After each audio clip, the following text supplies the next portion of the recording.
What's up, human beings? It's Big Rob. Today we are going to start a series of reloading videos. I'm going to do one step at a time, and since I have a single stage press, I'm probably going to only throw up one video maybe a week, because what I'm going to do, I'm going to go through all that brass, each step, then the next step. So I'll probably put more, but can't promise anything.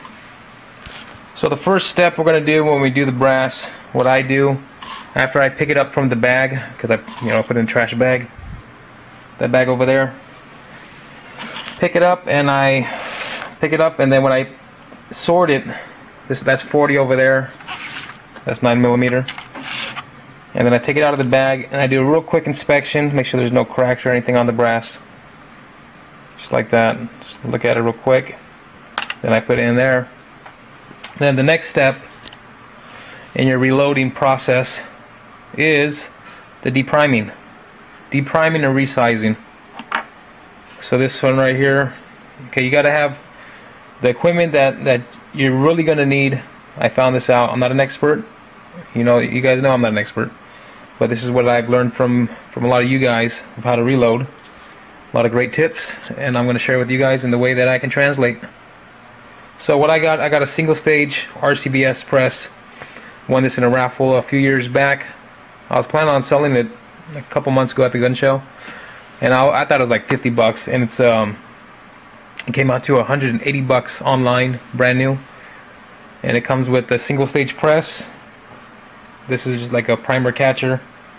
It came with the 505 scale right there, which takes a lot of your time weighing the gunpowder in that. That's what that's for, weighing the gunpowder. And it came with this thing there to hold the loading block. This is a case loop pad, and it came with some other stuff that's like little screws and all this other stuff.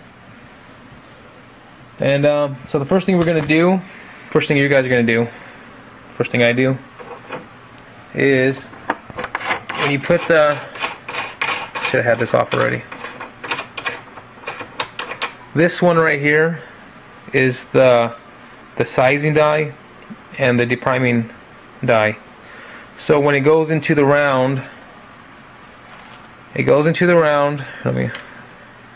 right, this thing goes into the round, and it goes in and it knocks out that little pin, knocks out the primer from the inside. And then it doesn't shape the inside. There's nothing going in the inside of the case, only the outside. So if your case is bent in, you don't want to use that. You shouldn't use that. But if it's bent in, this isn't going to tell you anything. It's just going to go without any problem. That's why the whole inspection is very important. So what you do, you put the shell holder, and there's different shell holders for different calibers. You put that in there, right there. It's spring loaded. This thing is this is going into. Knock it right in. And what you want to do, you want to raise this all the way to the top. The instructions they're going to say the same thing. And this is already set. See, the RCBS is really nice. There's different brands, but I like the RCBS for now. It has a locking mechanism where you can lock in the thread. So every time you put it in, it's already preset. It knows where to stop. See, I'm gonna stop right on it. That's how you want it for this step right here. Next thing we're gonna do, we're gonna put this in a place that's easy to access, just like that, over the little box right here. Makes it easier to go in. And I got one started already. See, that's how it looks right there.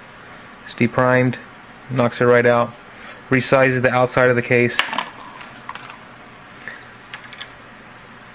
And what I'm going to do, what the hell? See, this is 40 cal right here. Come on, dummy, wake up! So we're gonna do the cases, and I found that sometimes. Oh, send me the in. That's my wife texting about a rifle.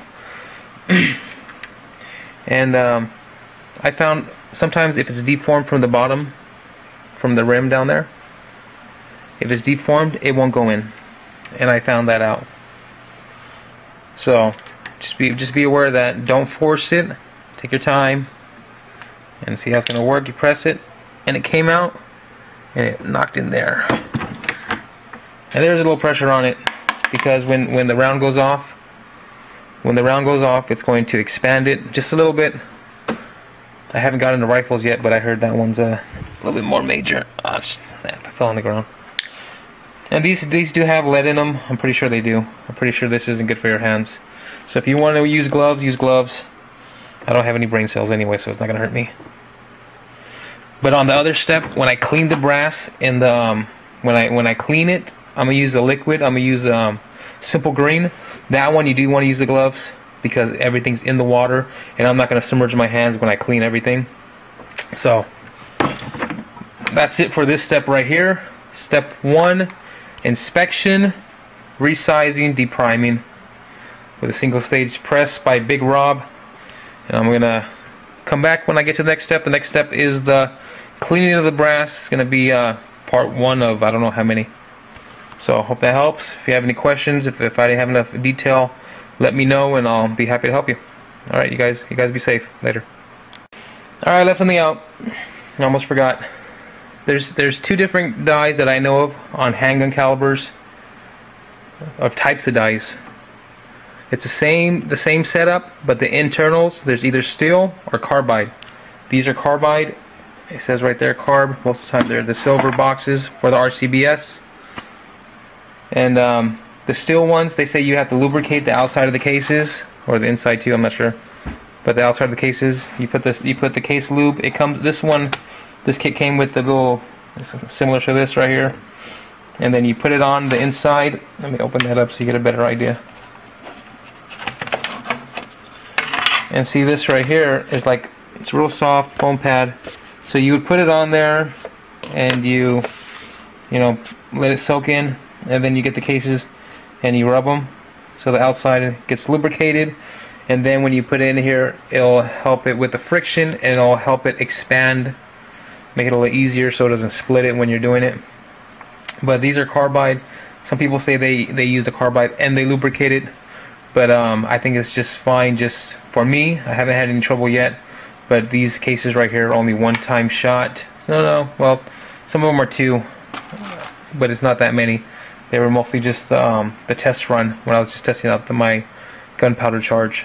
But they seem to go in just fine. If you see, I know I heard with the steel ones that it's real tough to get in and out. So a lot of people, they recommend the carbide dies.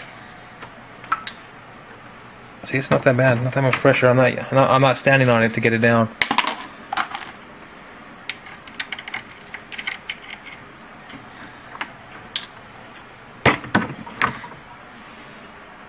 Yeah, that's it right there. So,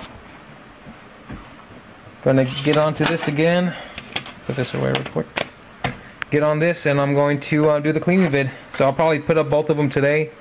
It'll be right after another, and I'll link them together so you'll be able to keep in step with the process. So, be right back.